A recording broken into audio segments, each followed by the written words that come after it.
কে যেন সামনে আল বাঁধে পানিটা কমে দিছে। তো আমার আব্বু এসে দেখে যে ছোট মাছ চলে যাচ্ছে। তা আমার বাব্বু বলতেছে যে মা মাছ যাচ্ছে, আমি একটু মাছগুলো আটকাবো। তখন তো জাল নাই, কি করি, তখন আমাদের একটা ছেঁড়া মশারি ছিল, ওইখানে আটকাই দিছি। তখন আমার ছোট ভাই আসে, আবার ছোট ভাই আসে বলে যে আব্বা এভাবে তো মাছ আটকানো যাবে না, চলেন আমরা ওটা শেষে মাছটা আটকাই। তো সেই জন্য সেই মোতাবেকে ওরা সামনে যায় আল বাঁধে, শেষতে ওই যে জায়গায় বমটা বের হয় সেখানে যায় আল বাঁধে প্রথমে। তারপরে যখন পানি সেচতে নেয় তখন ওই জিনিসটা বাজে।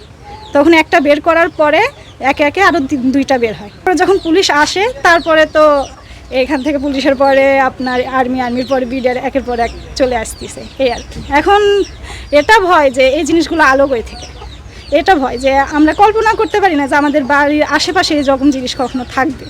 প্রথমে পানি সেচার সময় থালির সাথে একটা শব্দ হয়, তো শব্দটা শুনে আমরা জিনিসটা হাতায় দেখি একটা গ্রেনেড। তো সেটা আমরা তারপরে মাঠে উপরে তুলে রাখি, এরপরে শেষার পরে আবার একটা পাই। এরকম সেটা শেষে যখন আমাদের সন্দেহ জাগে তখন মাছ ধরার সময় আমরা পরপর কিছু ডিস্টেন্সে দুইটা গ্রেনেড আরও উদ্ধার করতে পারি। মাছ ধরার জন্য ওখানে কাটি দিচ্ছি, দেওয়ার পরে দুইটা ছেঁচার পরে আরেকটা যে ছেঁচার পরে ওখানে বাঁধিছি, বাঁধার পরে দুই পাশে লালা দিয়ে আমরা ছেঁচতে হঠাৎ করে আপনার ওই প্লেটে ধাক্কা খেলো। তা দেখলাম যে এটা কি, এই জন্য ওইটা বের করলাম, বের করে দেখলাম গ্রেনেড। তা সেই জন্য ওইটা উপরে ছড়ে রাখার পরে আবার ছেঁচার পরে আবার দেখি ওইখান থেকে আরেকটা বের হচ্ছে। বেরোনোর পরে ওইটা রেখে পরে ওইটা উপরে রাখার পরে তারপরে থাল রেখে পুরোটা আবার খোঁজার জন্য ওই বাঁশের ওইখানে আরেকবার গেছি, সেইখানে থেকে দুইটা পাইছি। দুইটা পাওয়ার পরে ওই দুইটা আপনার আবার উপরে তুলে দিছি। দেওয়ার পরে তারপর স্যারেরা যখন খুঁজতে বললো তখন আবার খুঁজে ডান পাশে যে স্রোতের দুই পাশে আছে বাঁশের, এই স্রোতের ডান পাশে একটা পাওয়া গেছে, বাম পাশে একটা পাওয়া গেছে। বসুন্ধরা টিস্যু, অশুদ্ধতার বিরুদ্ধে এক বিন্দুও ছাড় নয়। ছোট কুমিরা মার্কাজ মসজিদের পিছনে একটা ক্যানেল থেকে গ্রেনেড সদৃশ্য 4টি বস্তু পাওয়া গিয়েছে। উক্ত সংবাদ পেয়ে আমরা দ্রুত ঘটনাস্থলে চলে আসি। আমার সঙ্গে ছিল আমার ইন্সপেক্টর তদন্ত, সাব ইন্সপেক্টর শামিনুর এবং সাব ইন্সপেক্টর নজরুল।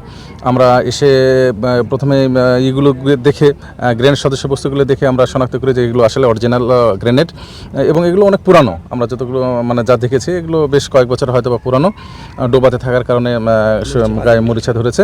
আমরা সঙ্গে সঙ্গে বিষয়টি আমাদের এসপি স্যারকে জানাই এবং স্যার কিছু নির্দেশনা প্রদান করেন। স্যারের নির্দেশনা মোতাবেক আমি ক্যাম্প কমান্ডারের সাহেবের সঙ্গে কথা বলি এখানকার। উনি ঘটনা জেনে উনি দ্রুত আসার প্রতিশ্রুতি দেন এবং পরবর্তীতে ওনারা চলে আসেন।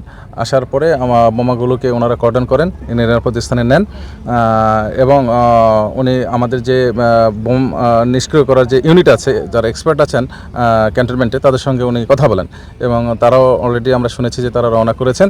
আর ইতিমধ্যে ক্যাম্প কমান্ডার সাহেবের নেতৃত্বে এখানে যে ক্যানেলটাতে এই 4টি পাওয়া গিয়েছিল গ্রেনেড, সেখানে আবার অভিযান চালানো হয়। সেখানে সার্চ করে আরও 2টা পাওয়া যায়, মোট 6টা। আমাদের সার্চিং অব্যাহত আছে। এদিকে যদি আপনার বোমা নিষ্ক্রিয় অভিযান পার্টি যদি চলে আসে তারা পরবর্তী ব্যবস্থা নেবেন এটা।